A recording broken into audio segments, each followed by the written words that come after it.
Okay, we might as well start this meeting at 10:01.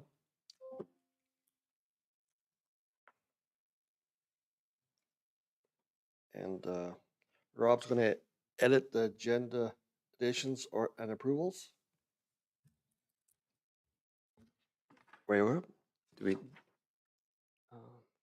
we have additions to the agenda? I don't think we have any additions, do we? No additions. So we're good to go? Yeah.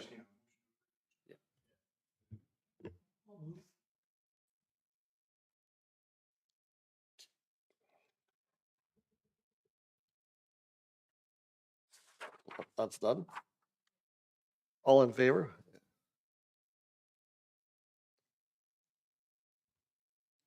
I guess it's passed. I don't see their hands. Usually when you're online, one of the easiest ways is just Councillor Stevens and Councillor Gano, I can't hear you. just ask them if they. No concerns. Did you guys approve the meeting? We voted. We're voting is what we're doing, I guess. Yeah, I haven't found the voting button yet, but I'm good. Mr. Stevens? He's muted. He is mute. He might have stepped away from his screen momentarily. So I guess that's passed. Let's see.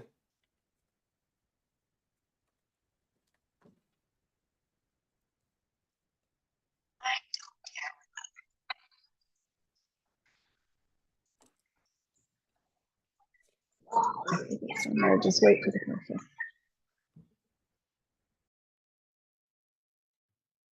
Okay, now we'll have to approve the minutes of the January 7th meeting. All in favor?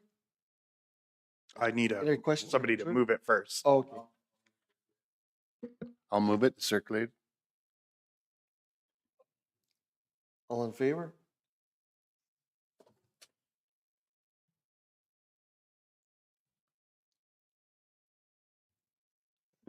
I don't see nothing from the crowd. I'm guessing we're good. Mhm. Carried.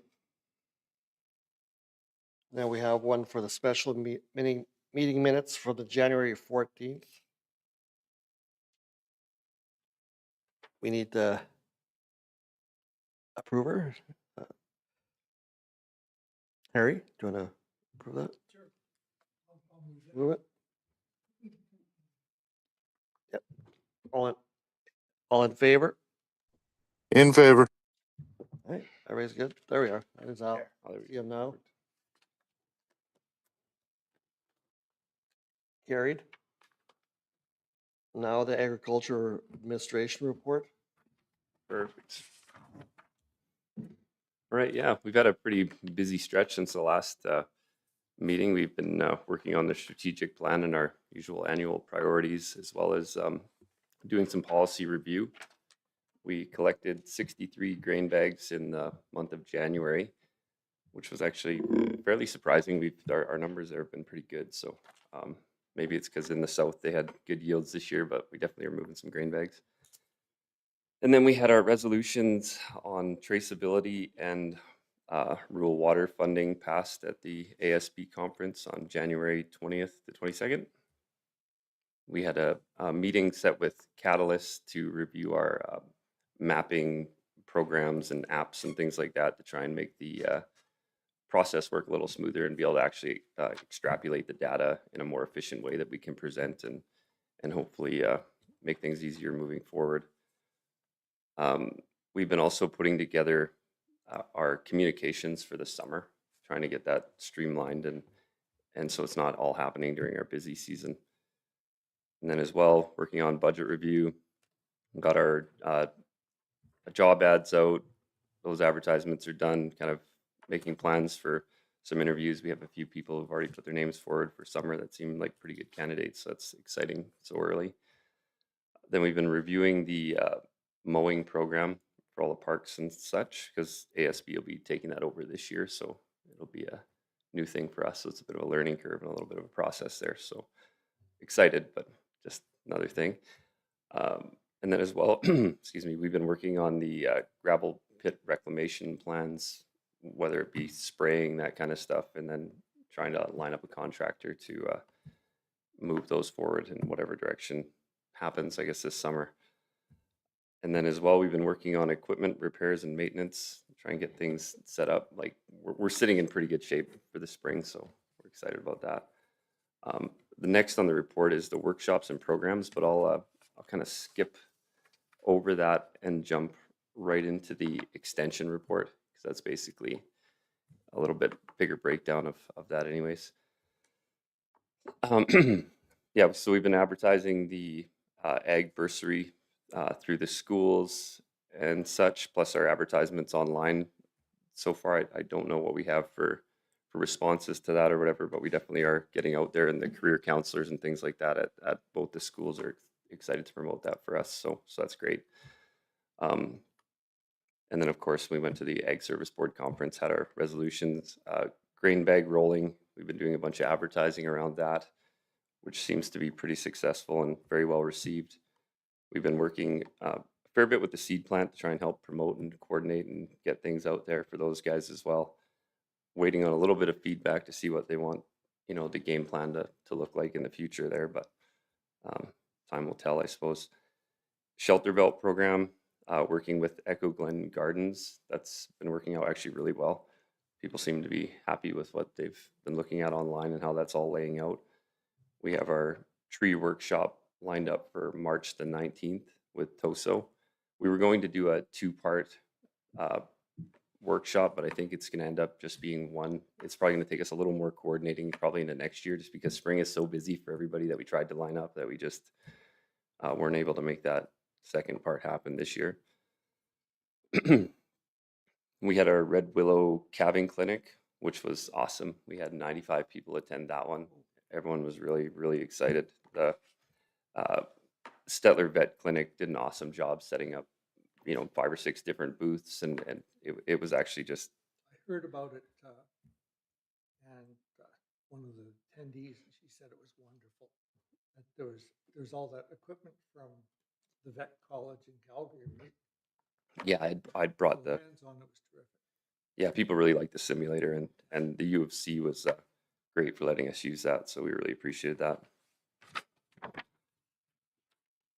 And then we had a display at the Bull Congress this year. We didn't attend, we just basically set up promotional stuff and what's going on in the county and our job ads and things like that. So that was good to get our name out there. The educational agriculture tour, just still in the planning phases with that, but it seems to be going quite well actually. The Christ King Catholic schools have showed some interest in that as well, so it should be a pretty good event. With the public schools, we're at about 175 kids. Holy. And then, so depending on what happens with the Catholic school, it should be a pretty full house there. So we're excited about that. And tentatively, it's looking like May the 28th would be the date for that. And then as well, we've been promoting through County Connections. We have a few articles in there about seed cleaning, rental equipment, shelter belts, value of shelter belts, noxious weeds, and again, promoting the bursary there. We have an environmental farm plan workshop for March the 3rd in collaboration with Battle River Research Group. So we'll see how that goes in the future with the environmental farm plans. We're just going to see how they're attended and how we're going to work out those workshops, if they're going to be more of a one-on-one, or if we're going to continue the classroom-based type workshop. And then the crop disease information session, March 26th, is still a go, even though the Lacombe Research Center is potentially closing, but they'll be open long enough to facilitate that workshop. So that's exciting. I was wondering, is the cereal disease specialist there? Is he going to be coming? I believe so. Yes. So. He's excellent. Yeah. All those guys are good. Yeah. Well, hopefully there's enough advocacy to maybe turn back the clock on that decision a little bit, but it's tough after 119 years. So. And then as well, Canada. Oh, sorry. Go ahead.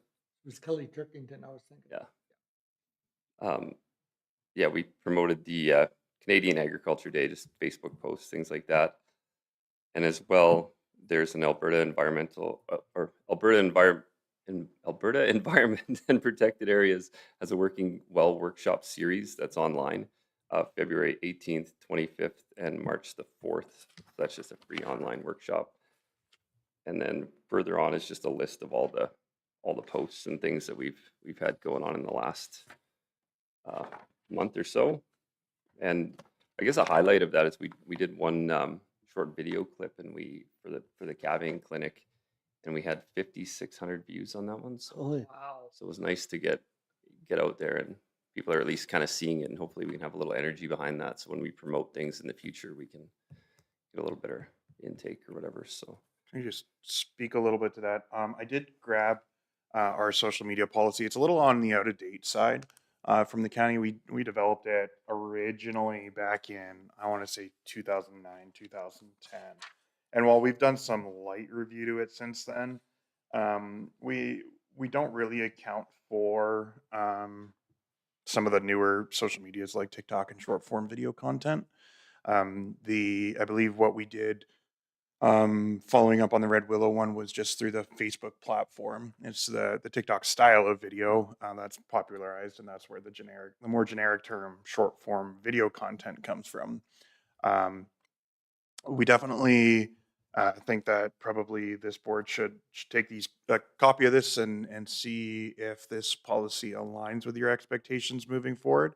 But then as well, I think there should probably be a consideration from the council side on any plans to expand on the social media, just because of the costing. The staff monitoring is mostly what happens with each platform. We have to dedicate a certain amount of time to, reviewing our pages and making sure that the engagement we're having is appropriate and politically neutral enough. And as well, most of our social media postings, while our communications department doesn't have to be the one to create everything, we do typically, and this policy requires that it gets funneled through either her or the CAO. So those are some considerations I think council has to make from a budgeting side of things, because it can be a few hours a week basically. And of course that's when you have a few different platforms, it starts to add up between Facebook, X, Instagram, TikTok, YouTube, and then of course our web presence. Just to comment on that, the problem with, it's always a good idea to use as many different platforms as possible. But the real trick and the real difficulty is maintaining that and keeping it current. Because, people start seeing something, oh, that was posted, a month ago. Well, that's old news. Yeah. So it takes a lot of time. Yeah, I think definitely administratively, we would rather do a few platforms well than Yeah. many platforms okay. Yeah, definitely. I'm waving at the chair. oh. Yeah, Yeah, just to tack on to that, it is very time consuming, and keeping the webpage up has always been a struggle for us, but we seem to have it now well in hand, and I don't want to lose that momentum. And of course, we've got our Facebook page back, but it does take a pile of administrative time. And so I'd like to concentrate on a couple and do them really well than do a dozen poorly. And people always go to the webpage when they're looking for stuff. And if we don't have it updated, then we hear about it. Al? Hello. So Andrew, would it meet the needs that you circulate that policy to this board first? And then by within next meeting, we can bring back our comments to then go to council? Is that timely enough? Yeah, absolutely. Okay. Is that okay, Chairman, Mr. Chairman? Bet you there, Al. Since I have the floor, I did put a question in the chat for Rob. Are you able to make a few notes? I don't need to see them, but around the calving clinic, around what went well, maybe what we might change in future years, just so we have a record for future planning? yeah, we were actually working on that. The vet clinic themselves sent out a bit of a survey because they had a lot of the people on their email list were already clients. So they were sending out a survey that we'd put together to kind of get feedback from them. So we're hoping over the next week-ish, we'll have a get together, see what worked, see what didn't work, and then just be able to kind of package it together. So next year it's just a even better success if we do it next year, or if it's every other year, whatever it looks like. But that's the plan right now. Thank you. You guys were busy and did a great job. That was good. Well, Stettler Bet did a lot to put Yeah, together but- those displays and things. Like what they pulled together there was great. So Certainly better than just a talking head or, PowerPoints. When you Yeah, get to the hands-on stuff. people learn by they learn by doing, right? Yep. And that there it gave a lot of good examples. So I thought it was pretty good that way. Okay. So are you done there? Sorry, you're on my blind side. Hey, Rob, is there any thought of doing hay or pasture, like for different methods of reseeding your hay or pasture and doing a clinic on that or information? We definitely can. If the I think board's it's a big inclined to help, topic. I would totally. I love that stuff. So if we could, if the board was in favor of something like that, I'd be all in for that. 'Cause especially with drought and that, trying to work with it and get your best yields you can in dry conditions. I mean, there's a lot of help out there actually. So Well, we're getting now to, I know 3 of those units that are seeding that, grass seeding that, when last year, December 15th. Yeah. They were out there seeding in the frost, when the ground was frozen. So benefits of seeding or breaking it up, and I'm getting told never break your grassland up. and I mean, it depends. Yeah, there's a lot that goes into it. What are your future plans? Like if Yeah. you're gonna silo But it. I didn't know if these workshops would address some of this, or Oh yeah, and that's the thing with a lot of these workshops, we can cater them to the topics people want to learn about. So we can totally do that because there's a lot of native pasture out there that guys have questions like, is it yielding? Is it nutrient deficient? Like what are the causes of that, or what are the best dollars and cents moving forward? right. And I just didn't know. I thought, Yeah. I know other places are putting them on, yeah, so just a question. and if the board wants me to look into that, I can definitely bring something back. If that's Yeah, sure. We'll talk about that for sure. Justin has his hand up there. Mr. Stevens, Counselor Stevens. Still muted.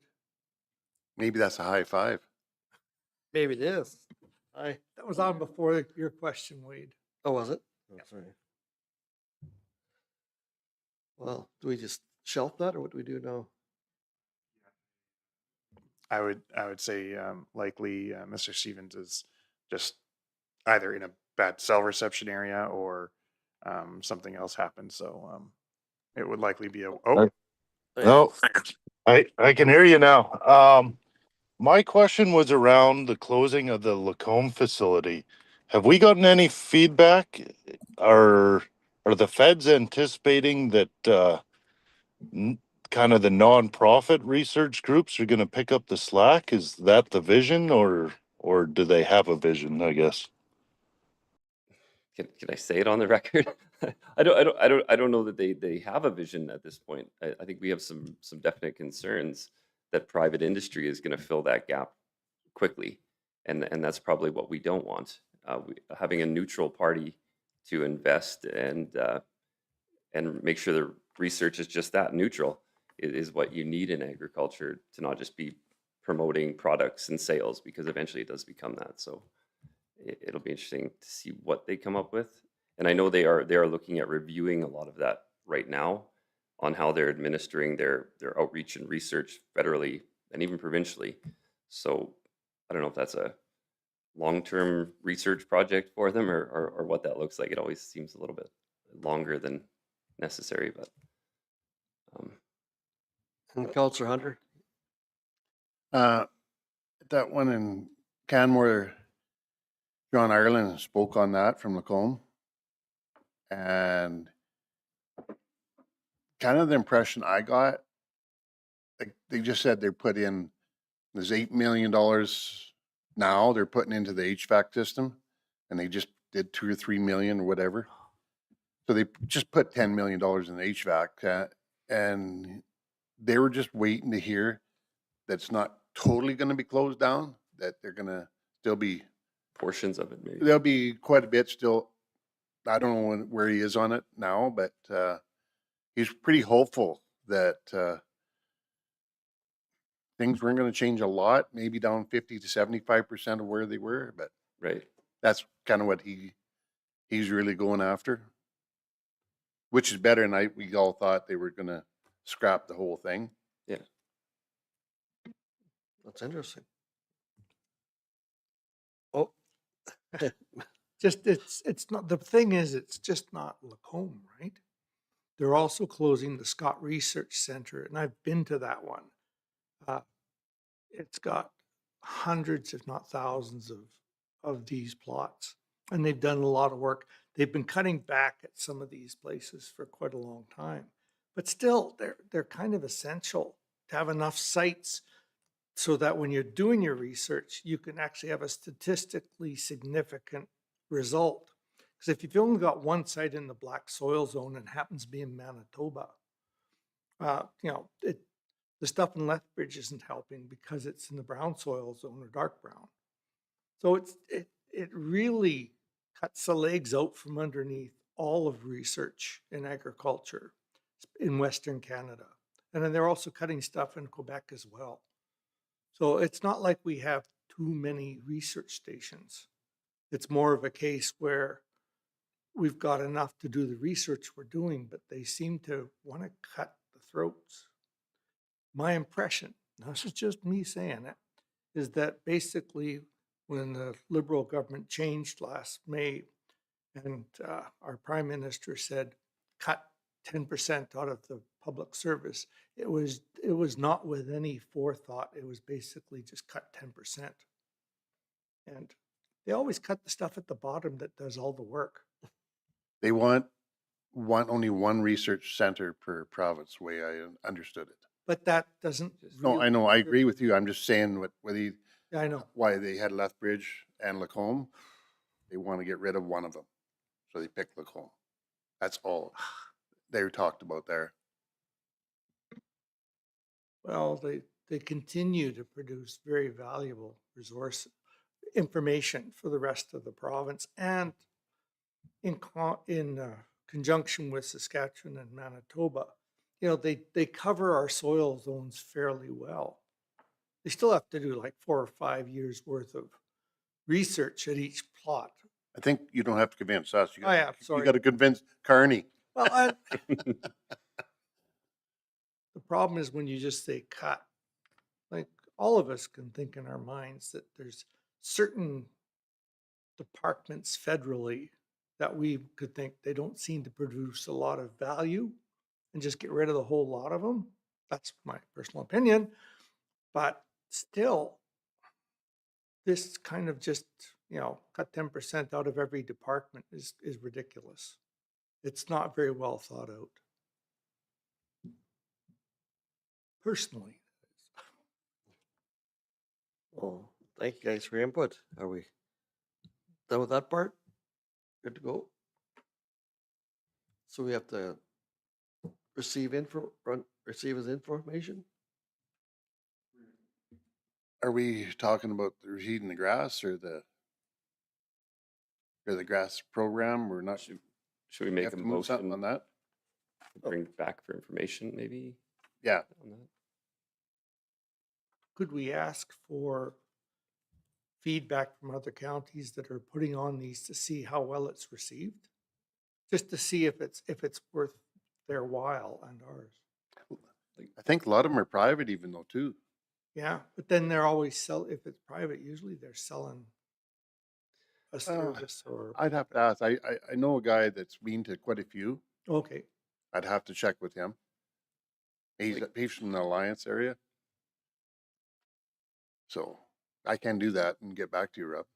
Yeah, like historically, like, well, in the north, when we collaborate with like Peace Country Beef and Forage or whatever for field days and things like that, they were generally well attended unless there was, pouring rain or some kind of storm or one-off. Generally, they were pretty well attended. So, we can do the research and Because like we said, we got the two guys in Bymore that got the drills now, and we got the, what's this one up here called? Outback? Rebecca Rickles? She lives northeast town here. I don't know, when we did our hayfield, we drilled it and we got it out of Red Deer, the Central Alberta hay production guys. But I know she bought one of those drills like for smaller areas, a smaller one, people can rent and seed their own. Yeah. I was going to ask if, what about Battle River Research Group? I mean, we still fund them. $10,000. Are they doing anything on forage at all? that's a good question. I'd Yeah. have to see what they're. We don't have anybody on that board. Well, it doesn't. We can still reach out. I'll reach out to. One question for $10,000 per year, but yeah, but yeah, I think we could probably reach out, see if they're doing anything. I can volunteer a couple fields if you want to work on them. Aren't they looking for people? To Their research, are they? I have no idea. I just thought, if somebody wants to use a field, I could free up a couple. Oh, Counselor Stevens has his hand up as well. Well, on the topic of Battle River research, with the government research getting closed down, is this a discussion point we'd like to have further on how involved we want to be with them? Because in my mind, it kind of changes the dynamic. It may be worth sending a rep to that board again just to bring back info, whether or not they can pick up some of the slack.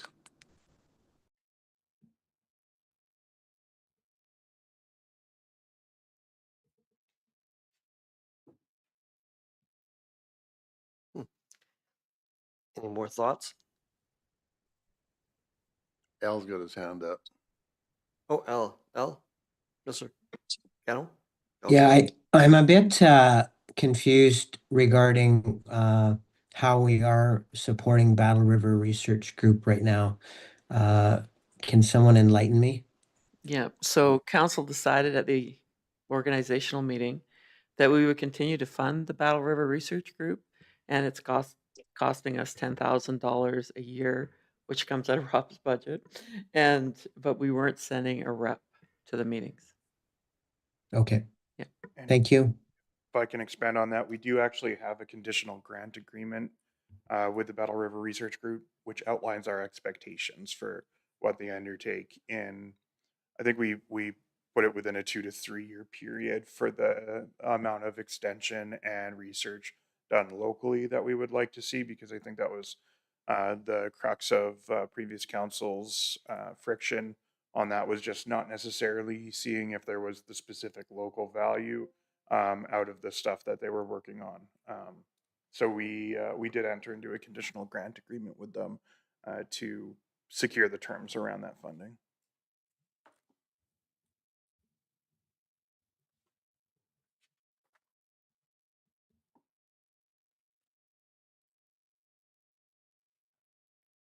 Mr.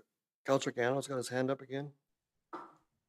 I see that on April 8th, Battle River has a Zoom webinar, Adapting to Unpredictable Springs, Flexible Planting Strategies. That's a Zoom webinar. But I don't see much else on their website right now. Thank you.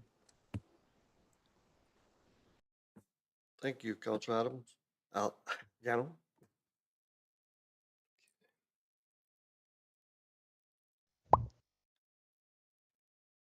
Counselor Stevens, he has his hand up. I would be comfortable making a motion, and the motion has to go through council, so it would be a recommendation from this board to reevaluate whether we have a committee member on Battle River research. We all have a lot of questions about these recent closure announcements, and I think that would be one of our best sources of information, even if it was a temporary position for a year, just to keep us abreast of the situation. Thank you, Counselor Stevens. Are you suggesting that this board recommend to council that we add one, or that someone studies it first, Justin? I'm making a motion that this board recommends adding a representative back onto Battle River Research at this time. Thank you. It would probably make sense if we're picking a board member that it would be a board member that sits on ASB, probably one of the crossover from council and ASB, so that they could keep both groups filled with whatever information we can acquire.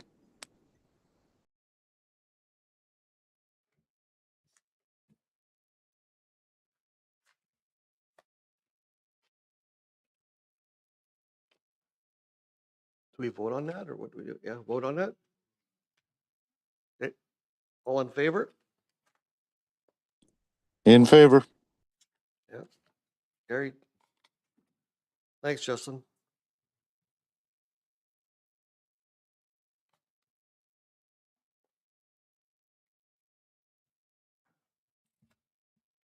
Now which way do we go?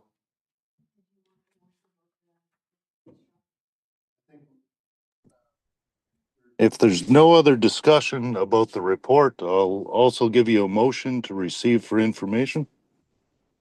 Yes, what is? Yeah, that's it. Receive, all in favor? In favor.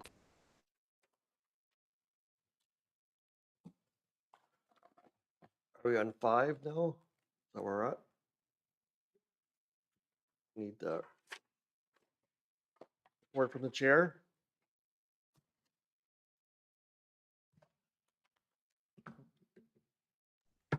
There was no report other than what I've provided in the package. Like in the reports part.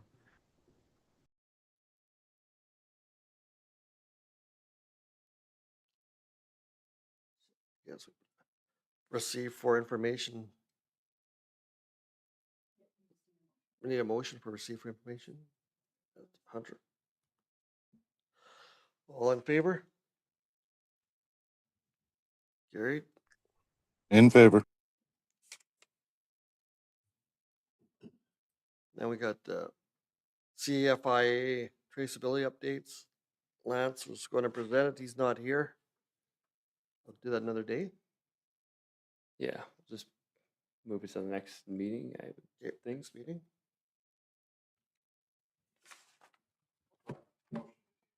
Yeah. For me, a motion to table that report would be appropriate then. Okay, motion to table that report. I so move. And then a vote is still required. And a vote. All in favor? In favor. Yeah, gotta go.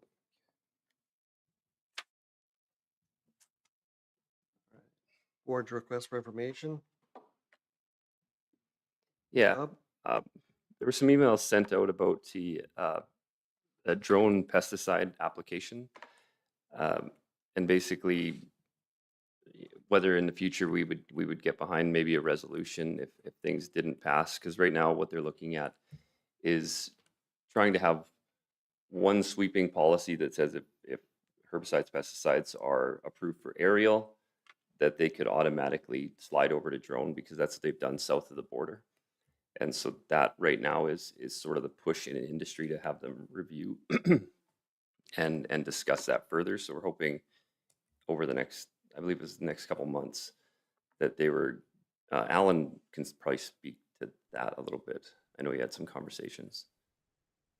Yeah, as I understand, that's the hope. And if in the next few months, if that doesn't start to move, then between Mountain View and us, I think we should have a resolution for RMA in the fall, is what my thought was, but there's no action today, as far as I'm aware.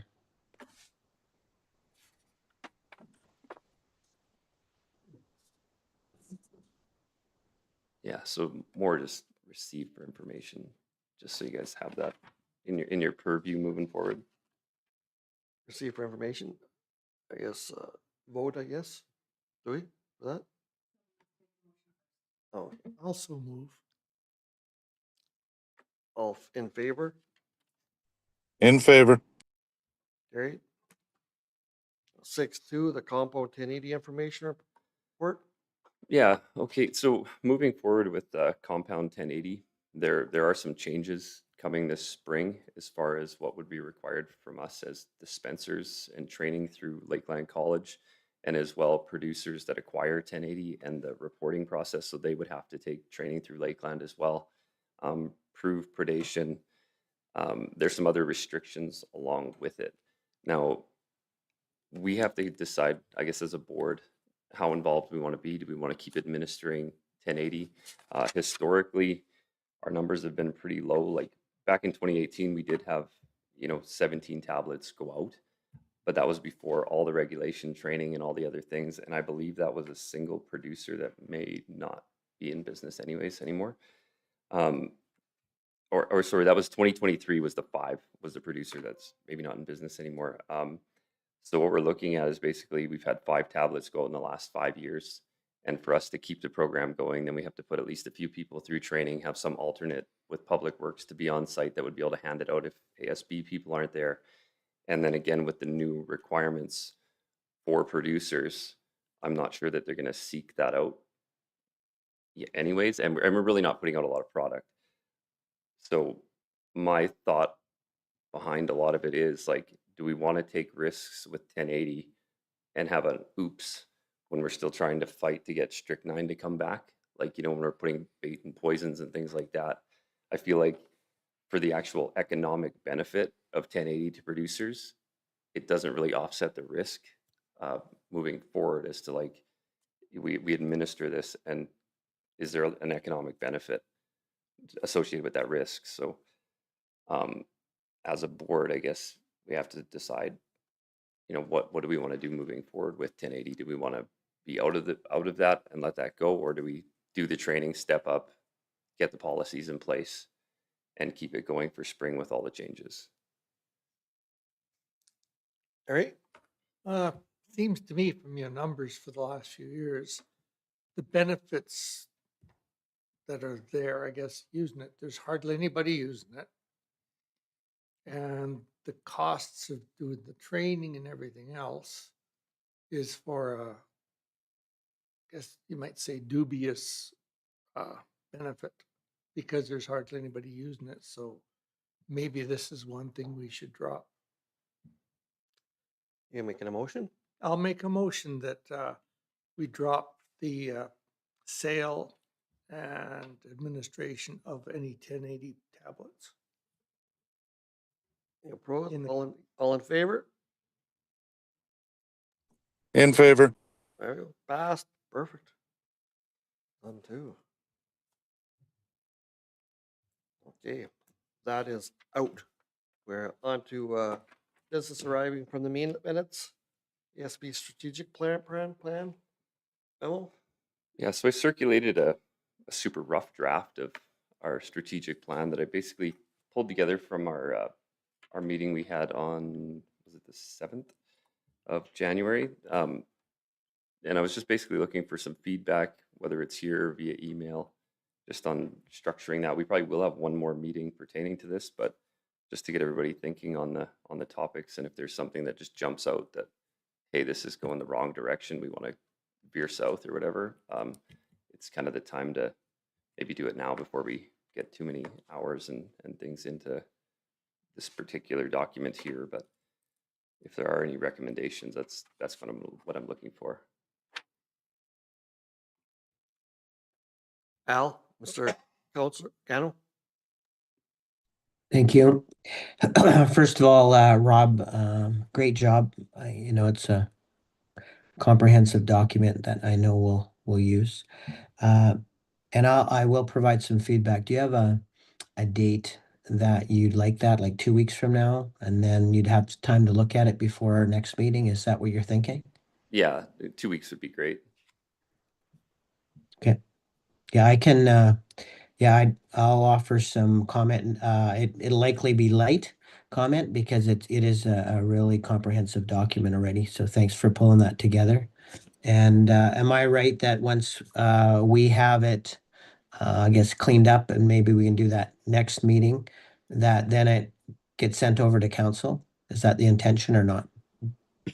I think I can speak to that one. So I believe, yeah, administration's understanding and intent was that the ASB strategic plan, or the document that you guys have been crafting, would fundamentally form ASB's recommendation to council for their strategic plan, for the full county strategic plan, and addressing obviously the things that are specific to this board's area of expertise. And then council can adapt and include that into the greater strategic plan, setting out the priorities for the county as a whole. So Andrew, from a scheduling perspective, if this board produced, or I'll call it tightened up, their document for mid-March and sent it for council review, that will meet council's needs, I think. Am I correct? You think, from a flow perspective? Yeah, I think that that should certainly align with our plans for strategic planning for the. Yeah. So do you Okay. want to table this? Counselor? Yeah, Well, go ahead, Andrew. I was going to say probably a motion to direct administration to collect and incorporate feedback from board members and bring back to the next meeting of ASB. Mr. Hunter will do that? No. Oh, If I could, if I could, Mr. Hunter's got the floor. I wondered if we could have a friendly amendment, because I think Rob needs a little bit of time to incorporate our feedback by our next meeting. The Does motion's that not make on sense? the floor yet, so Motion's not on the floor yet. so can't amend it yet. Sorry. I was just gonna comment that, I'm looking at the calendar, our March is fairly full. Mine is anyways. But this is about, I think, if I'm sorry, I should have my hand up. Can I speak, Chair? Yeah, please. Okay. This is about getting comments to Rob around what he sent out last meeting. And then we'll have an ASB meeting in March. I think we'll talk about it here later in a few minutes. And then at that meeting, a month, we would, I think, give thumbs up. And then that document would then get shared with all of council for consideration in the larger strategy. Do I have that right, Andrew? Yeah, I don't believe that additional meetings would be necessary for the proposed course of action.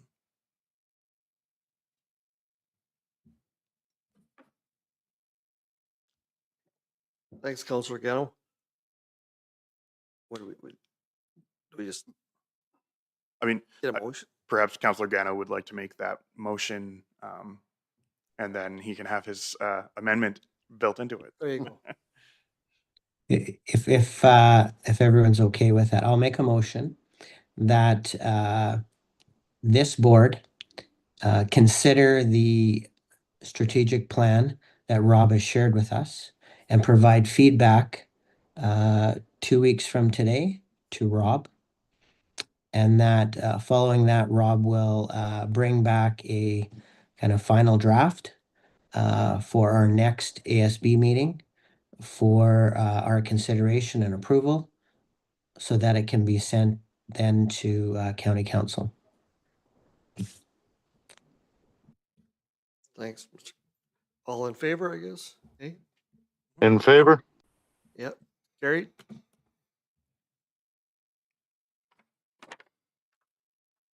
So we just table that, or do we receive for information, or we just push that away? That one? That's sufficient. Generally, you don't need to receive for information if you have some other motion that's substantially disposing of the issue at hand or addressing it. Okay, thank you. Number 8, new business. Okay. Yeah, as we're going into the spring, we've been looking at our inventories and things like that, and reviewing some of the practices and things that we do.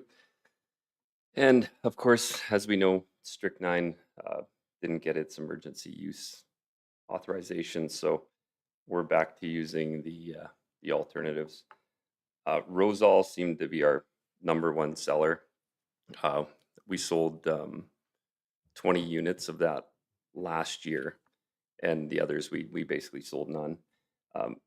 How it sits now, we basically sell these products at cost, like whatever it costs us, that's what we sell it for. Industry on average right now has about a 20% markup, and I guess my question is, do we want to align with industry? The supplies are there. Are we filling a gap that is required by us? Like generally, if I and this is only my view on it, but if we get involved in programs, I like to see the ASB get involved in programs where we're filling a gap in the industry, which otherwise couldn't be filled economically or whatever by the general population or business, and we try and help ag that way.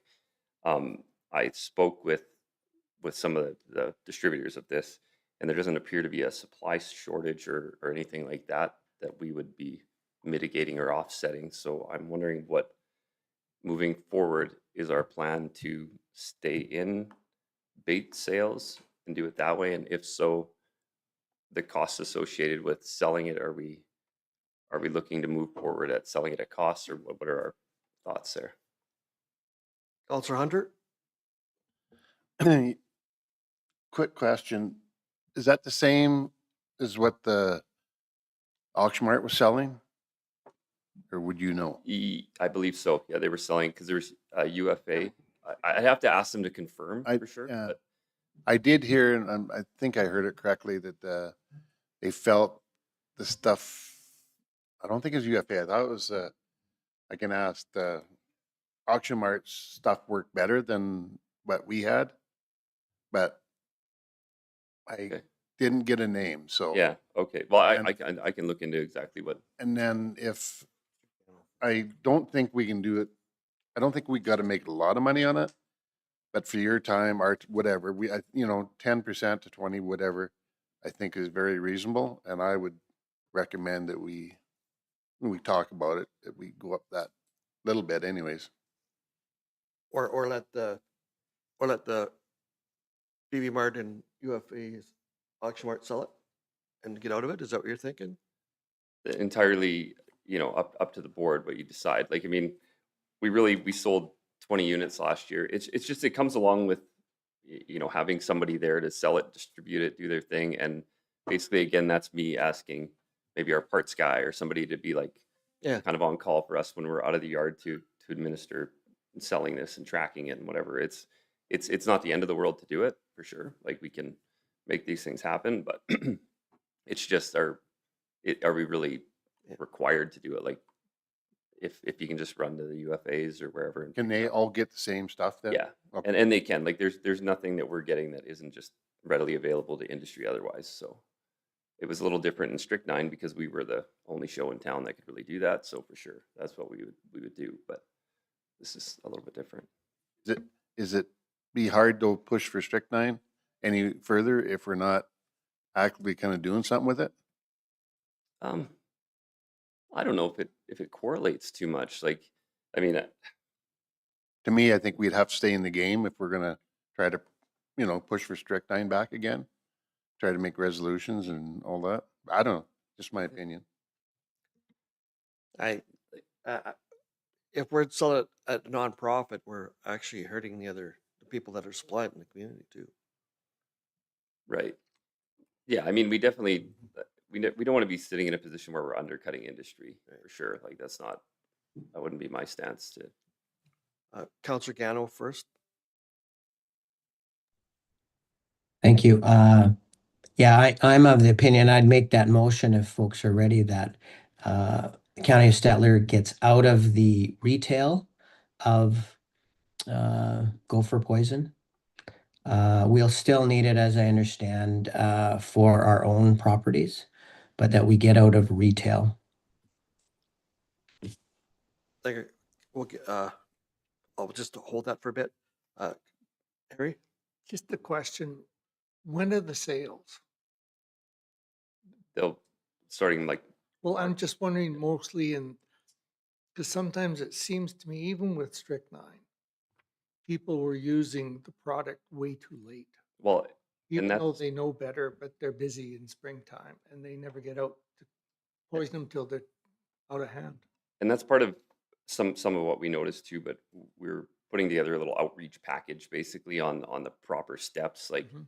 like pre-baiting with this early, with nothing that's treated at all. You just put oats out there, barley or whatever in your traps, like really early. Like you'd be doing it as soon as we start March. getting above 0 temperatures in March.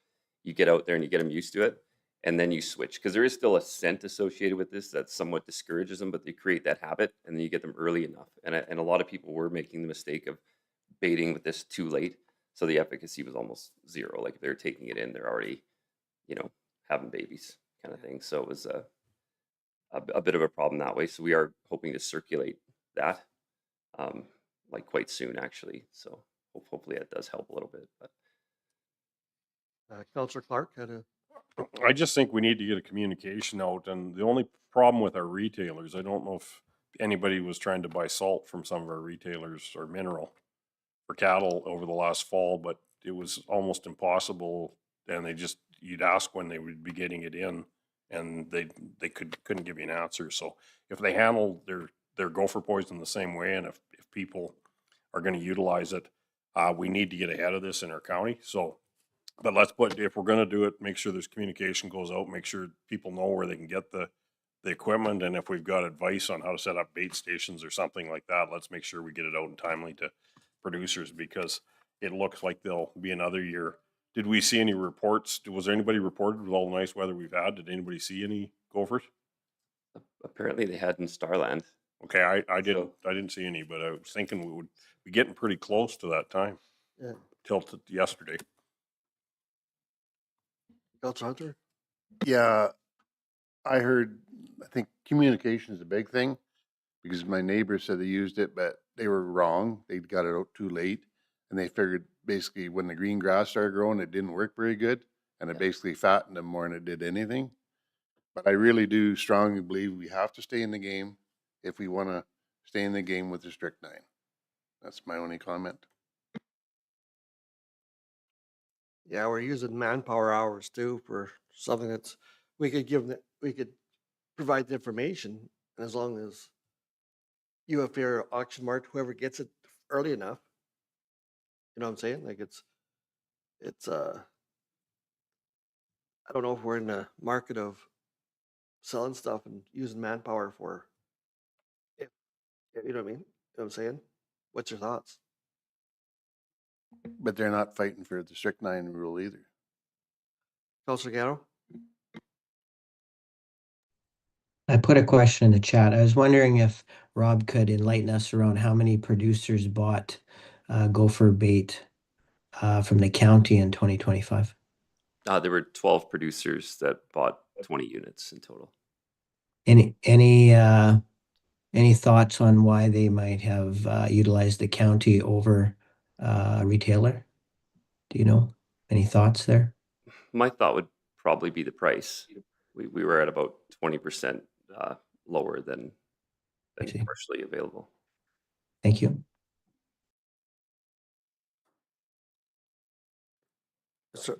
Burke?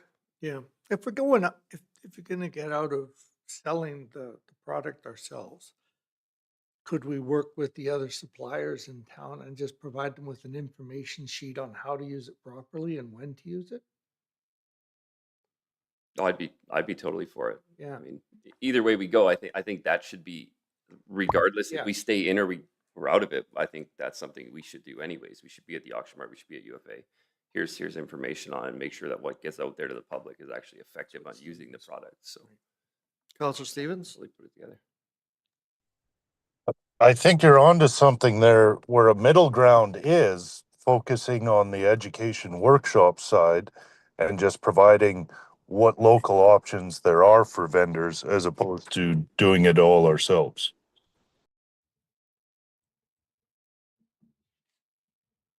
Thank you. Councillor Gano was making a motion to, selling it.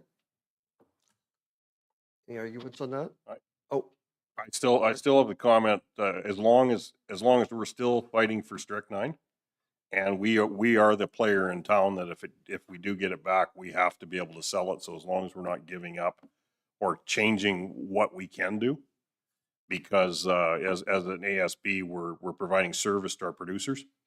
And we can get strychnine to try and get ahead of the gophers, because there's been every story about fattening the gophers on the other things when the green grass is out. To some people say they have really good luck, other people say they have very poor luck. I've had poor luck with the poisons you buy from UFA, and I bought it from UFA because I was in there buying something else, but I should have went to the county, I guess, to make it busier. Yeah. But I do think if it's a service we're providing to our producers, we can't really look whether it's a profit or we've been doing it for years. So if we brought strychnine back in, then they could complain that we're competing against them. Whereas now it would still be the same as it had always been, that we were the supplier of it. so is there any training to get the sales? Like for us? Yeah. Like we already Oh, have our I see. dispenser license for that anyways, Okay. under having the fact that we have herbicides and pesticides and stuff like that. So that part's fairly straightforward for us. So if you imagine the same price as the others are selling it for, thinking that Sorry, say that again? to up the price to 20%? Like if we were in line, yeah, that would, I think would be reasonable. But Oh, Mr. Gatto? I'm unfamiliar with previously when we were able to purchase strychnine. Was the only game in town the county, or could we buy that elsewhere? that would have been just through us at the county. Okay. Okay, I could, if it's helpful to the group, I could revise my motion if folks want to hear it. Okay, Andrew's got something to say first. Then. I was just going to add that on the training question, together with were we the only game in town? We were the only game in town because we did have to undertake a fairly comprehensive documentation and orientation process with each buyer of strychnine, and it was a regulatory oversight role that we provided there, which was necessary to enable the retail sale. Whereas with the current rodenticides, that's not the case. We're just, Bob's Farm Supply kind of thing. Counselor. And before all the regulations with the proper use of strychnine got so crazy, you used to be able to buy it at the retailers too. And at that point, I don't even know if the counties did sell it, but you could buy it from them. I imagine they did from the time they had bounties and everything else. But yeah, you used to be able to pick it up. Yeah, years and years and years ago. I don't know about the county. I mean, like the UFAs and the co-ops and stores like that, you'd pick it up and people took it home. They used it the way they were supposed to in majority, and it still got taken away on us. So, and it did a proper job. Back to you, Counselor Gatto. Could I, I'm not sure of the procedure. Can I make a different motion or revise it? Are we at that point? Yeah, generally, technically the Roberts rules rule is as soon as a motion is made, it is in the possession of the assembly. So technically you can't unilaterally withdraw and replace it. However, with consent of the assembly, so nobody disagreeing, it has been our practice that is fine. As long as nobody wants to jump up and down and say, no, I liked your first motion better and I want to put my foot down, you have to make an amendment to your own motion. So it is our general practice that yes, you can just amend or withdraw and retender a new motion. Okay, I'd like to withdraw my previous motion and revise it slightly. So I would like ASB, I'll make a motion that we continue to advocate for strychnine use and ensure that we don't lose our ability to sell that in the future. However, in the interim, that we give up retail sale of other rodenticide, if that's a word, Andrew just used it, in the interim. Well, that's any motion, any for and against? Who's for it? Vote for it. All In favor? favor? All question? Yeah. Okay. Did you have something to say there, Mr. Hunter? That's, No, I just think I think we should stay in the game, okay. and the 10-20%, whatever we need to make it fair, but then we can still compete with or comment on our strict 9. So I think it was voted 5 for and 1 against. Just so you know.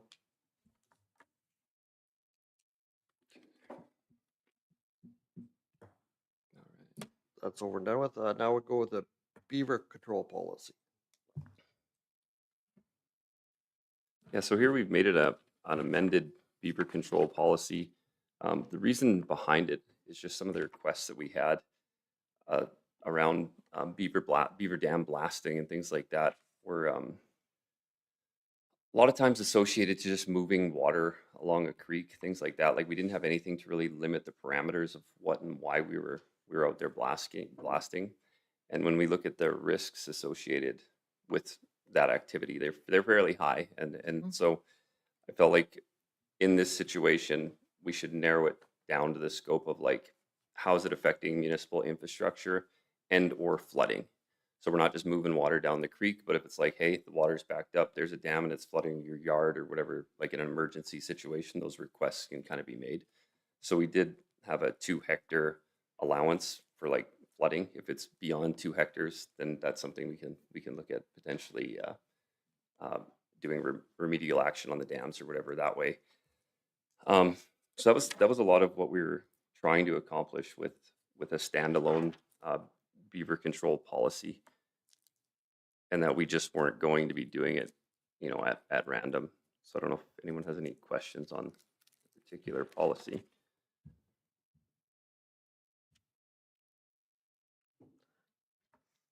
Oh, I was just wondering how many times in the last 5 years, I guess, have you been blowing dams?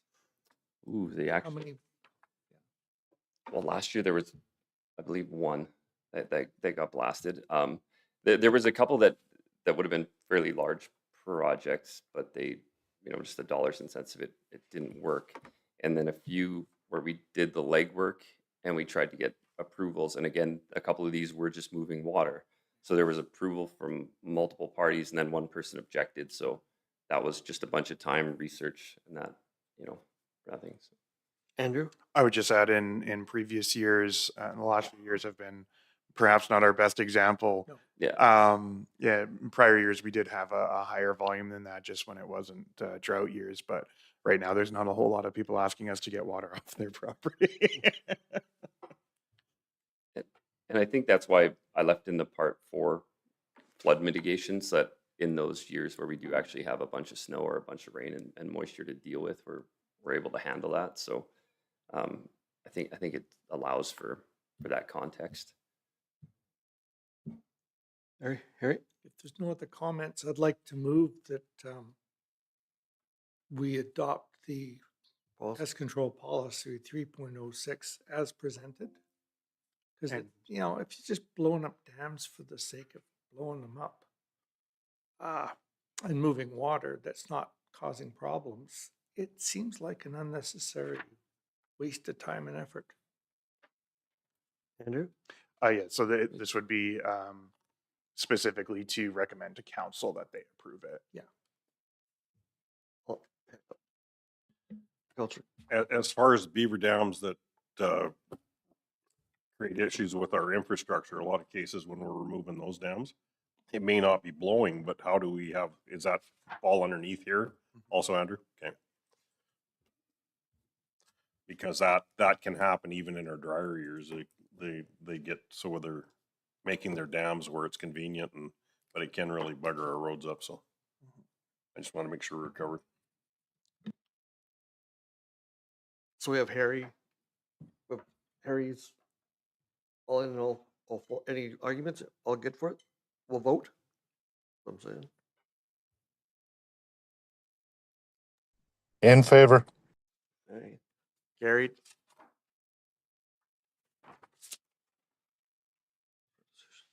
We need a request for decision on the nuisance, pest and nuisance control. Yeah, so now that we've changed the beaver control policy as a standalone, that's going to make some changes to the pest and nuisance control because there was a couple paragraphs in that policy that related to our beaver control. And with all that said, now we've made some changes to our retail sales of rodenticide and things like that. So that's maybe changed this policy that we just changed. so I'm basically going to throw it out there that we should probably come back to the next ASB with the revised pest and nuisance control policy for you guys to review, because the new updates will no longer facilitate what we have in play here. So I'm gonna table that. Yep. We vote on that? I need somebody to make the motion. Oh. To table. Mr. Clark, table motions to table that. All in favor? In favor. Carried. Now on 8.4, the grain bag collection status. Yeah, so over the last couple months, we've ramped up grain bag collection and things like that. I think we have a pretty good idea of what it takes. We've been from, close to the county yard to all the way out to Bymore and a little bit of everywhere. And so I compiled what our sort of average stats are for collecting. Some were pre-rolled, a lot were rolling. And it for the average or whatever, we're looking at about $30.46 a bag collected, and that's after the sale of the plastic and things like that. So that's our cost in-house. And so moving forward, what is our perspective on grain bag rolling? Do we want to have a fee for service? Is it something that we're doing as a community service in kind, or what would be the board's direction on how we should move forward? Because people love the service. It's been good that way, but again, there's a large cost if we start getting into bigger numbers, as I imagine we may.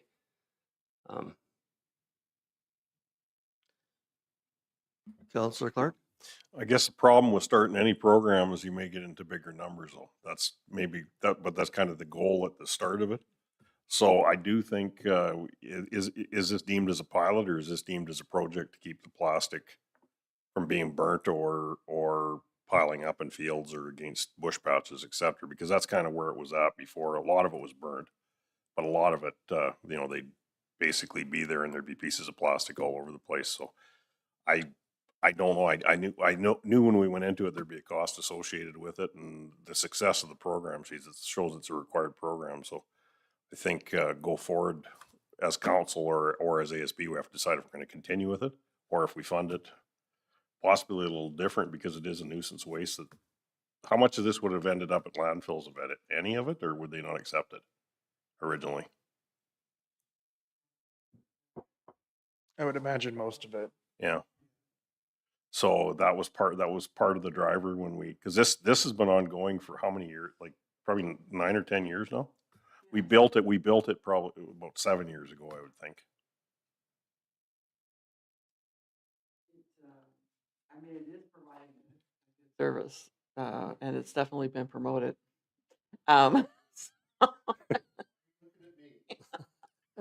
Your number one salesman. One of the other issues that we've been facing out of the landfill is those tote bags, right? And I know I buy a lot of product in tote bags, and so what do you do with them? Poor Rob, I kept dropping them off at the ag bag because I thought we rolled them, but I guess we don't. So, that's another thing that I think we almost need to set up a bin at the transfer site, because I know Rennie said that they get a lot of those in too. Because with all the things that happened, especially with BSE and stuff, they won't let you reuse fill bags. Counselor Gano had his hand up. Yeah, I'm of the thought that it maybe is a little premature to start charging. Maybe track it for a bit longer, really work on kind of the economics of it. But I'd like to see it continue for as a service for the interim. In saying that, Rob, how much, you know, is it, maybe it's here, I'm sorry if you have provided, like how many thousands of dollars in labor have you used to administer the program this year? Where we at? I would maybe, while Rob's doing some math, I would maybe add that this year may not be the fairest comparator as to what would be the ongoing cost. I think Rob's used it as an opportunity for some stakeholder engagement as well, and taking himself out there. Whereas realistically, you could probably delegate this to a cheaper staff member, like a summer student. Like there's two ways to look at it. If we send our staff out there, we know that the equipment's being operated properly. If we let them pick it up and take it, there's always the risk that it's not being operated properly and it wears out faster, or it breaks down in the middle of it. So it just, I think either the Ag Service Board or Council has to decide if that is a service that we want to operate. And farmers won't use it unless it's economical, because we've seen that before with fees for other things. And a few years ago, I really slashed the fees on the Ag Service rental equipment, and most of it's being used a lot.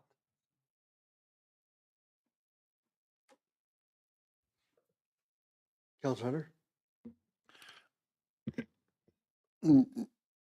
I think you got a lot out of that, meeting a lot of farmers and getting to the different areas. And I know my neighbors that you happen to be down my area a little bit. Yeah. And We're they building a shop down they there. they appreciate you coming out and getting to know you. And I thought I think there's quite a value there. Oh yeah, I think it's definitely helped me build relationships with those people for sure. And in that was probably the biggest positive for me, actually. I mean, probably better things for me to do is time wise sometimes, but I mean, it definitely is a good relationship builder. And I think too, knowing now, going through the rolling process and things like that, I realized that there was definitely, for the staff that was here, there was some training requirements on how to actually use the equipment efficiently. So I think there might have been some time of frustration previously, just maybe not operating the equipment right. So now they're kind of on track that way too. So I think when they go out, I think they'll see a little bit more of a positive impact if they were out in the field as well. Just for the garbage pickup and keeping everything off our fence lines and everything, I'd suggest I'd like to see keep this program going, and probably have to revisit it maybe next year after, to see if we can maybe add a little minimal fee or something to help us out. And I'm pretty sure once they get used to it a little bit, I don't think many farmers are going to bitch a whole bunch, because everybody I talk to, they're just like, what are we going to do with these? And they're so happy that come out.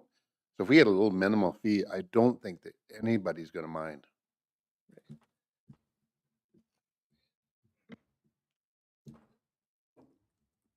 Now, Coun- sorry. Oh, Counselor Gano, did you have your hand up? No. Counselor Hunter? Counselor Clark? Okay. I'll take that one. But with it too, we've subsidized a lot of other things in order to get it going, and especially when you look at the waste management and what we did with the recyclables or like the cardboards and the plastics and stuff. So I think, you know, this influx of what we're seeing this year is going to maybe spread that word a bit. So I do agree it's something that needs to be revisited, but I think the value is there. And then the next steps will be, if it's going into an area where Rob wants to maybe get us a bit more presence in to start to meet some of the producers, he'd be going out, or his staff would be going out. So But just so that, to draw the people in to use our ag services more and better. So I think, you know, and it builds a relationship, it builds a trust. So I think might be a little bit of a lost leader. It may look at it right now, but I think it could be doing a lot of things for us. So I would agree that continue as forward, but it's something that we always have to look at what we're charging. So you make a motion on that there, Mr. Clark? I will make a motion. Do you know what my motion is? I will make the motion that we leave the charges as is for the plastic recycling. We try to grow it even further, but revisit it on a yearly basis for fee recoveries, as we do with so many of our other services. All in favor? Oh, Rob? Oh, go ahead. No, go ahead. All in favor? Oh, go ahead, Rob. In favor. Just passed every. The only comment I guess I would make to that would be just moving forward. If we maybe figure out a motion to council for like a budget line item, like we're going to say that we have X number of dollars moving forward for it. Because I mean, I guess I can show it as a big negative or something at the end, or however you want to do that, but don't pick on me if it.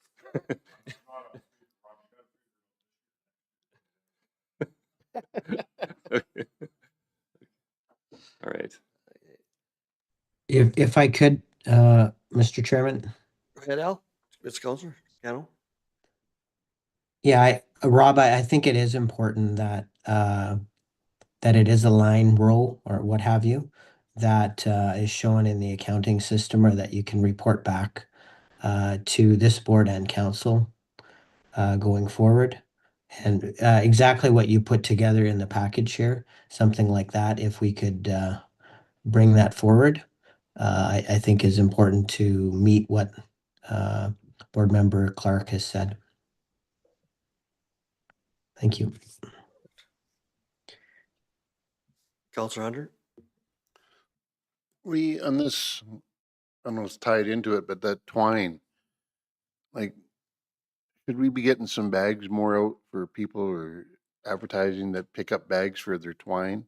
Because that's another comment I'm hearing is, what do we do with the twine? And everybody's like burning it. Or it's actually, a lot of it's going in landfills. They're throwing it in garbage bags and putting in their dumpsters, and it's filling our landfills. So, and I don't hear much about the twine area. Vet, I thought Clean Farms was They- picking up the twine. Yeah, they do pick up twine. They don't Yeah. pick up the net rack, but they pick up twine. Yeah. We haven't really, I guess, until we had a firm decision on, you know, what the goal was going to be here, do you want me on that? and we can promote. Yeah, you promote. Yeah. Yeah. Maybe give Wade some bags and he can drop them off at farms. Yeah. Actually, I already asked for some.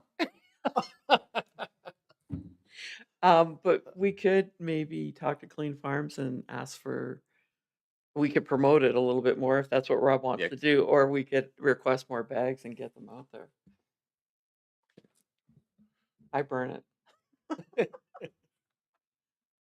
Just on the twine though, I know throughout the rest of the plastics, there's always been the issues of how clean things are. Twine definitely can be cleaner than your net wrap, but on the same sense, you hit certain times of the year where your twine isn't very clean. So I don't know what would they do on that when you've got the frozen lumps of straw or hay in it when you're wrapping it up, when you've cut it off your bales. I mean, the assumption for them is there's going to be some amount of debris. Like they do take it. Like it can't be a full bag full of frozen snow and garbage, but generally what comes off in average, even in the winter, that's what they're used to. That's acceptable. Yeah, Okay. that's what they're used to dealing with. So I'd certainly take a bag, like I'd just get net wrap the next, because that's a real pain. Like the net wrap is a lot of volume.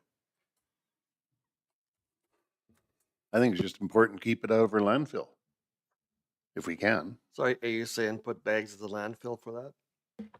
Either that or bags that the producers can put in and then drop off somewhere. Maybe that would be a good thing for our tote bags. Yeah, exactly. I don't know, like I know we used to take the spray bottles, right? The product, and we had a collection area at each transfer site, and producers were great about rinsing them, bringing them in, and then we would go around. I think Stettler Waste would, or maybe Ag Service was doing it, we would go around to the transfer sites and pick them up and recycle them. You see a lot of, especially if you're contracting spraying, they come in, they spray, and they leave the bottles right by the road or in the ditch.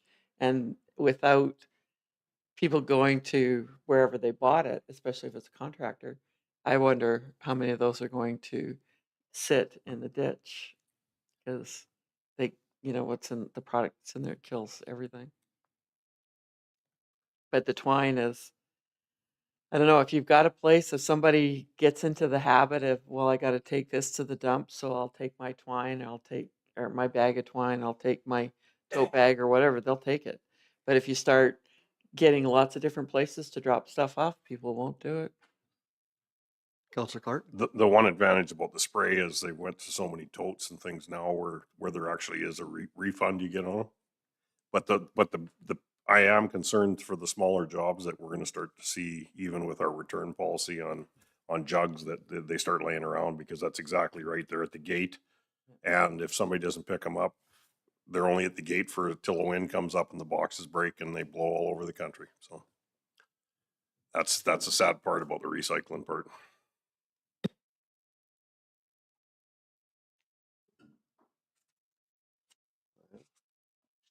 How many of those spray bottles end up in garbage bags in your dumpsters though?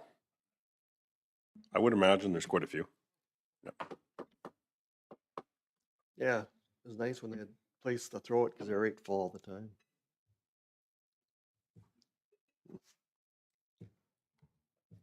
Well, where do we go with this? What would the next one? Oh, Counselor Gano?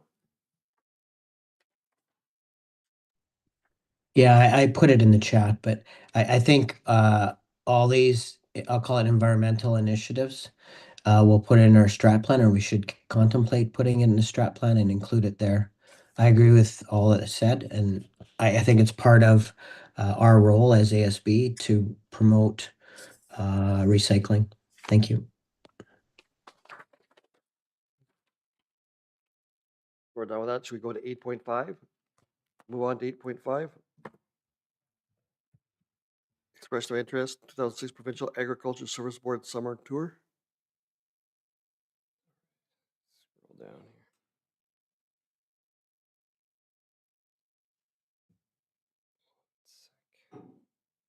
Almost there.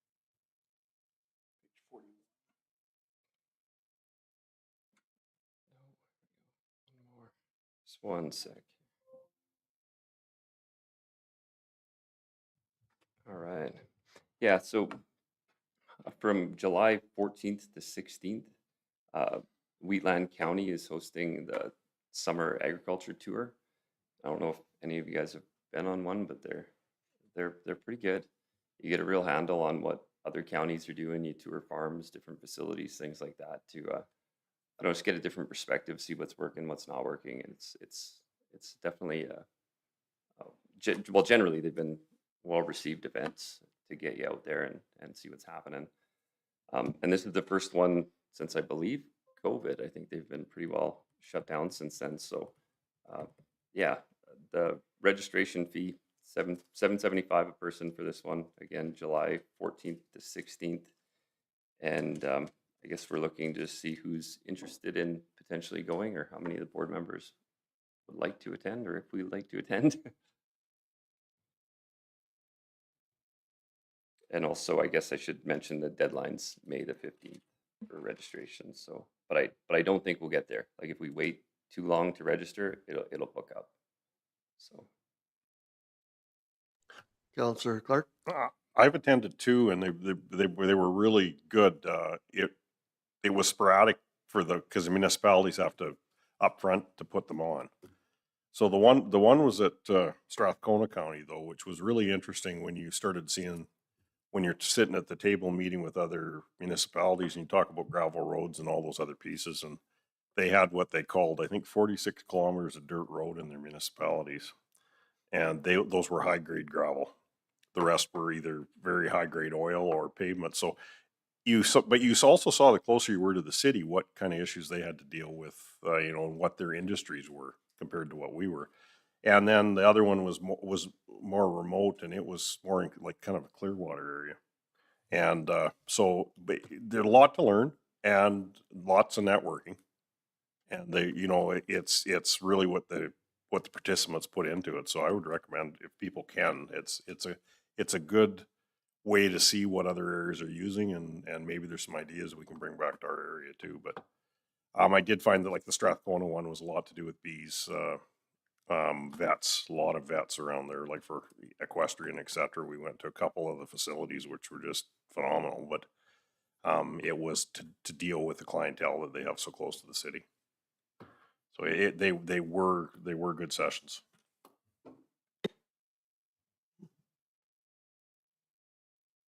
Mr. Chairman, Oh, I would add, I think probably past councils as well would reflect Reeve Clark's comments on the value that they've brought back from these.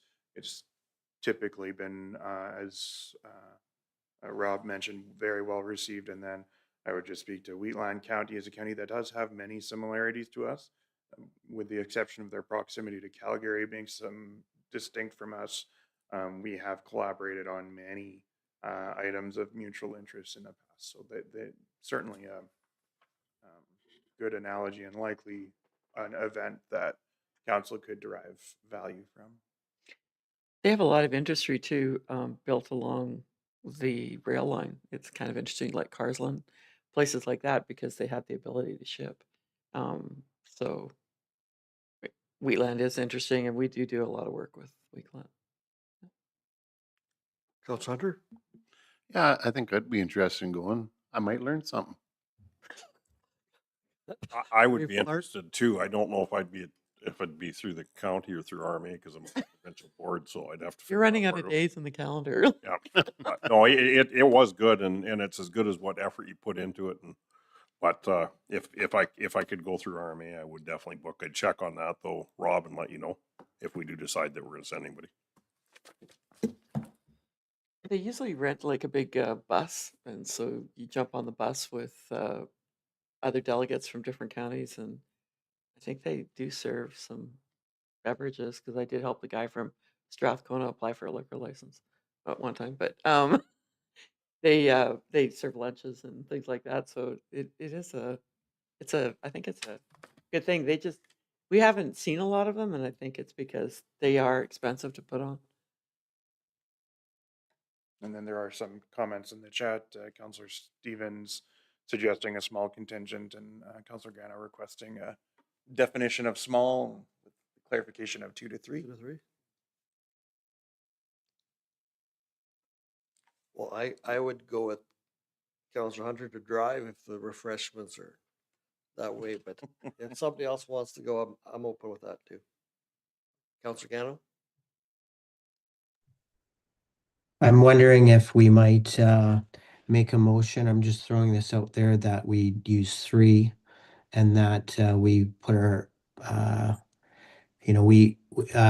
Lance isn't here as an example, and if we had too many folks that wanted to go, that we'd draw or something like that. I don't know. Any thoughts on something like that? Is 3 the right number? I would bow out if somebody wanted to go, like, you know what I mean? If there's a number and we gotta make it, I'll put my name in, but if we don't have the numbers, or if the numbers are there, I'll back out as well. Well, I guess we could do a bit of a straw poll. I'm interested. It sounds like Wade is. Clint, Harry, are you interested? It's so far away in the future at the moment.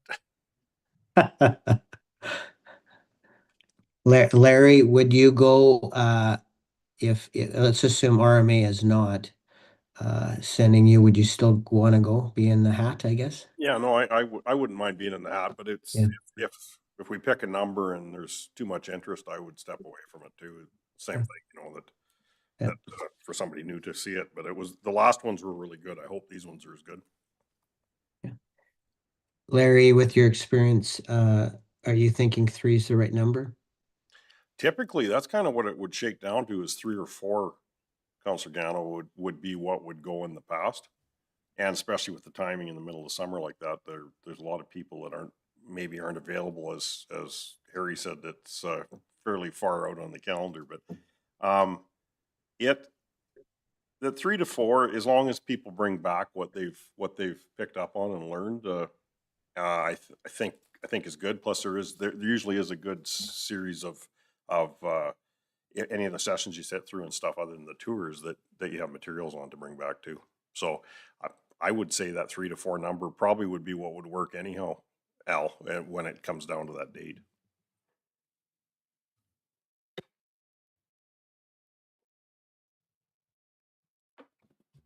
Yeah, Counselor Stevens said he'd bow out as well. Difficult to commit that far ahead.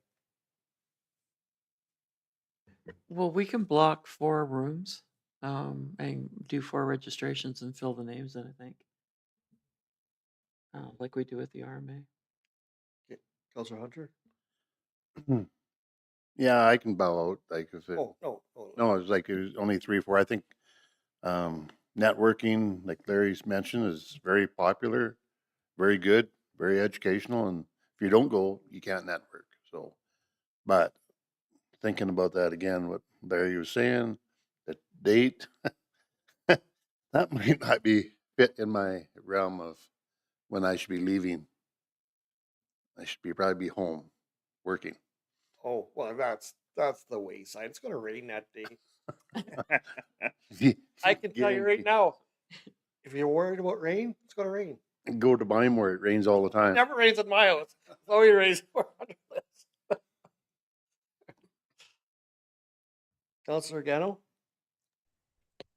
Which date would we need to commit to a name? Can anyone provide me that? Well, I think if we book 4, I'll bet we'll get 4 out of it.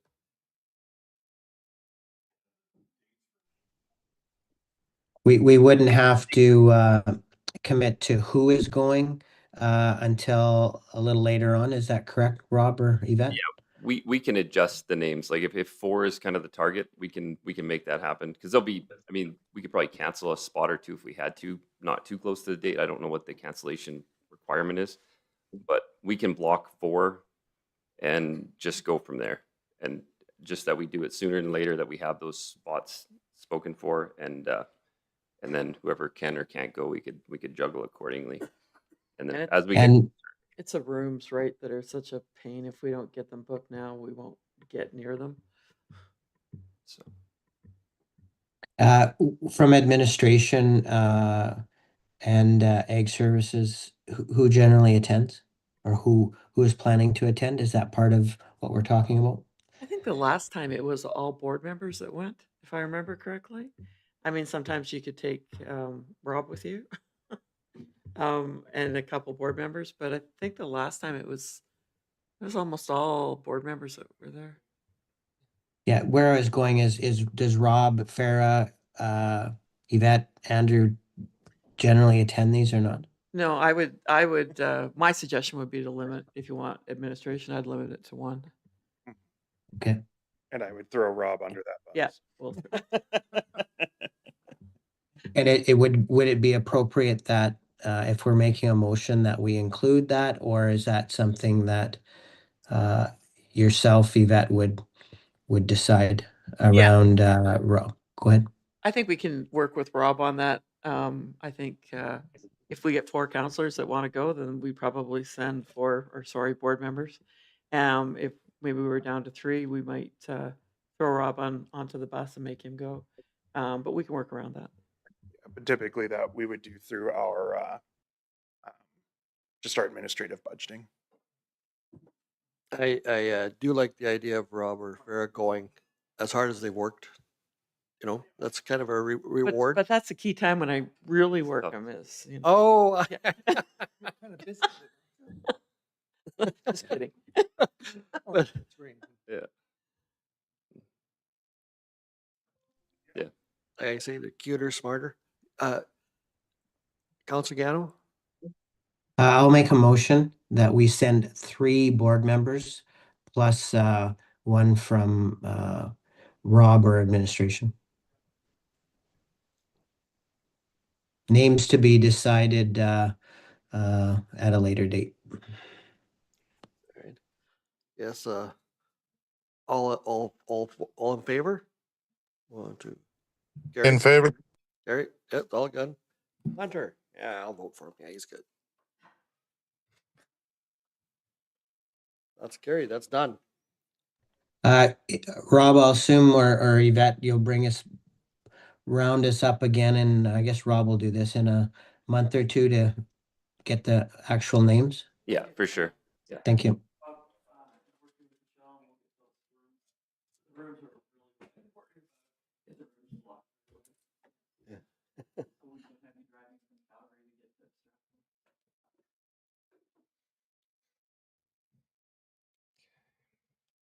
Okay, now we'll move on to 8.6, request for decision, reschedule of March 26th meeting.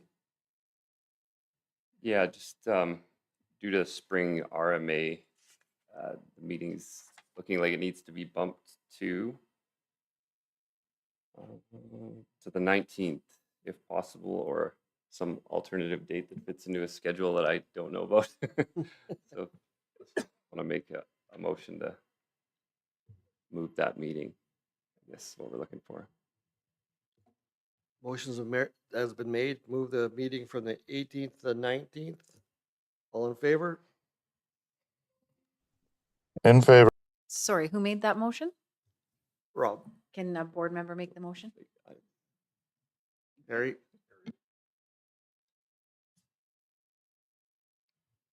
Carried. Now on to 9. Correspondence. The County of Stettler Agriculture Board receives the correspondence for the information.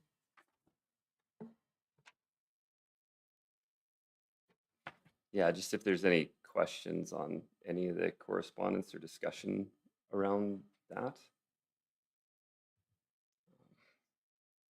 None here. Any out there in TV land? Do we need a motion or anything for that then? Make a motion to receive for information? I can make that motion. Mr. Gano? All in favor? In favor? Carried.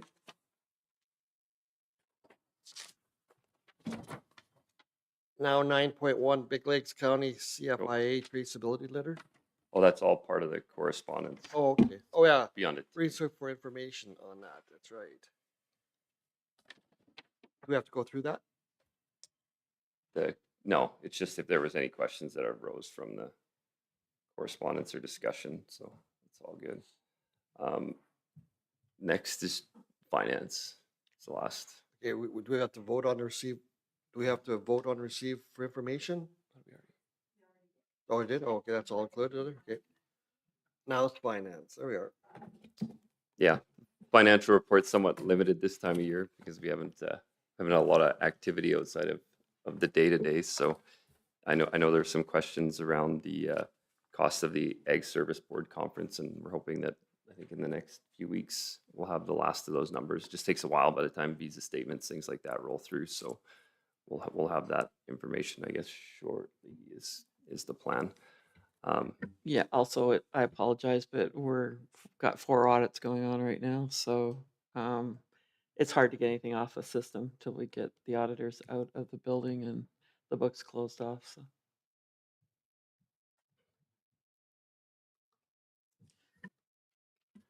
Reeve Clark? Just a question back to Rob. Rob, for spraying this year, do we have, I know in the past we've maybe carried forward spray. Yeah, there is carry forward in the shed. Okay. A bunch of what we have there, we're sort of switching up a bit of what we're using, so we'll work it in kind of as we can. Get it used burn down that inventory. Yeah. So. Okay, thank you.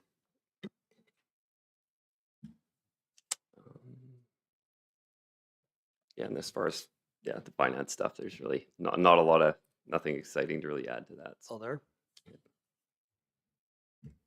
Oh. Yeah. Yes. Okay, I'll give a motion to accept for information. All in favor? In favor? Carried. Now the workshops and events, number 11. I think that's honestly covered mostly in Alan's report from the provincial conference. There was a lot of detail in that one, so I think it gives a lot of the highlights that were in there. I guess it would more be so if there was questions about that report or actually even any feedback from the group of what they thought about the conference. If anybody has any statements or anything that way. Reeve Clark. A big step up from year previous, just for the organization of it. Removing the trade fair out of the back of the room. In the past, it was hard to hear sometimes at this one, but it was a lot worse when they had all the trade fair vendors at the back. So, and then the resolution session was wonderful this year compared to what it's been in the past, so.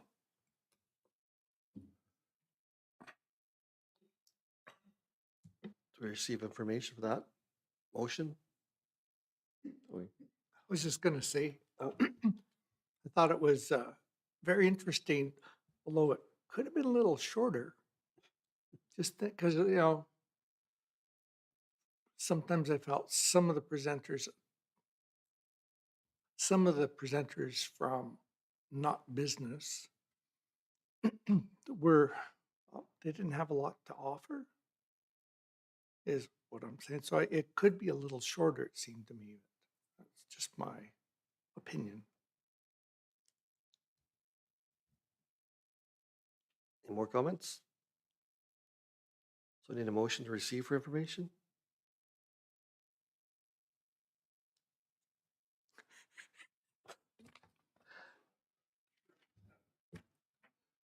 You have your hand up, Mr. Hunter? Councilor Hunter? Oh, okay. I'll move it for information. All in favor?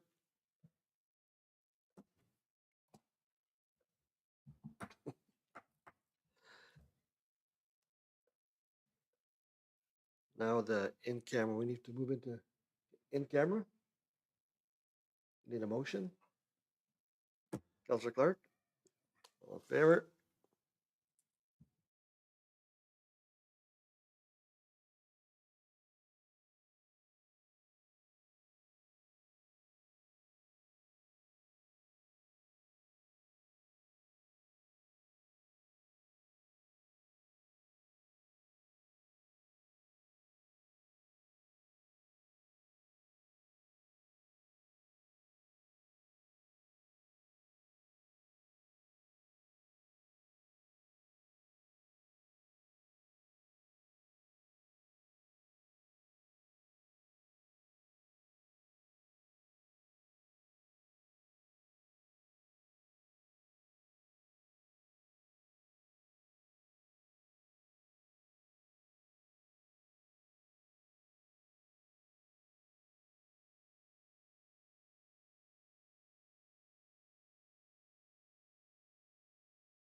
Carried.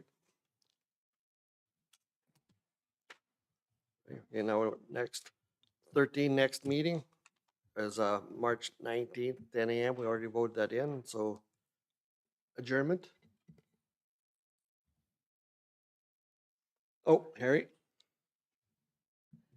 Sorry. Gonna- I move adjournment. All in favor? In favor?